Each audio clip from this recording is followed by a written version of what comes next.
போகிறதுக்கு முன்னாடி நம்ம சேனலை சப்ஸ்கிரைப் பண்ணிக்கோங்க, மறக்காமல் பெல் பட்டனையும் ப்ரெஸ் பண்ணிக்கோங்க. இன்றைக்கி பார்க்க போகிற ரெசிபி முட்டையை வச்சு ஒரு டிஷ் செய்ய போகிறேன். வாங்க எப்படி செய்யலான்னு பார்க்கலாம். அதுக்கு ஒரு பேனில் பட்டர் விட்டுக்கோங்க. பட்டரை நல்லா ஸ்ப்ரெட் பண்ணி விட்டுக்கோங்க.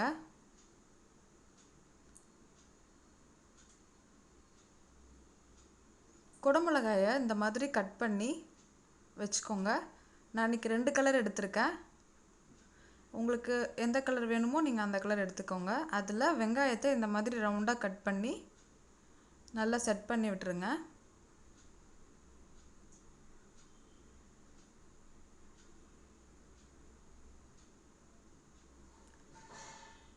இதில் இப்போ இந்த முட்டையை உடைச்சி ஊற்றிக்கிறேன்.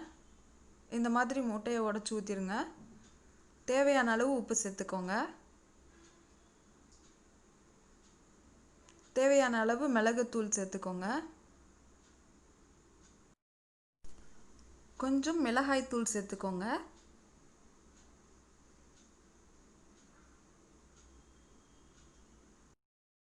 பெரிய வெங்காயம் குட்டி குட்டியாக நறுக்கி வச்சுருக்கேன், அதையும் சேர்த்துக்கலாம்.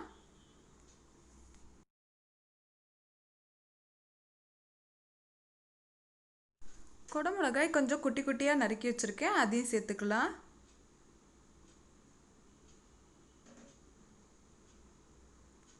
தக்காளி கொஞ்சம் குட்டி குட்டியாக நறுக்கி வச்சுருக்கேன், அதையும் சேர்த்துக்கலாம்.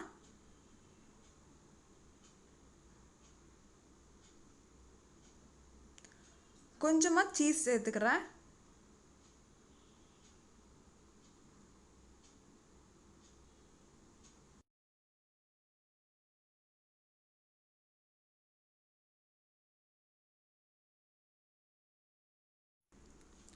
எல்லாம் நல்லா செட் ஆயிடுச்சு. இப்போ இதை ஒரு மூடி போட்டு 3லேருந்து 4 நிமிஷம் வேக விடலாம். 4 நிமிஷம் ஆயிடுச்சு. சீஸும் நல்லா மெல்ட் ஆயிடுச்சு. இதை இப்போ திருப்பி போட்டுடலாம்.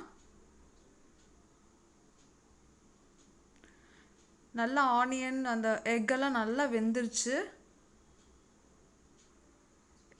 ஒரு 3 நிமிஷம் வேகட்டும்.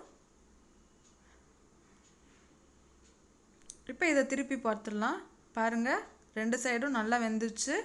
நம்மளுடைய டிஷ் ரெடி ஆயிடுச்சு. நீங்களும் வீட்டில் செஞ்சு பாருங்கள். செஞ்சு பார்த்துட்டு எப்படி இருக்குன்னு எனக்கு கமெண்ட் பண்ணுங்கள். வீடியோ பிடிச்சிருந்தா லைக் பண்ணுங்கள். உங்கள் ஃப்ரெண்ட்ஸ்க்கும் ஷேர் பண்ணுங்கள். தேங்க்யூ.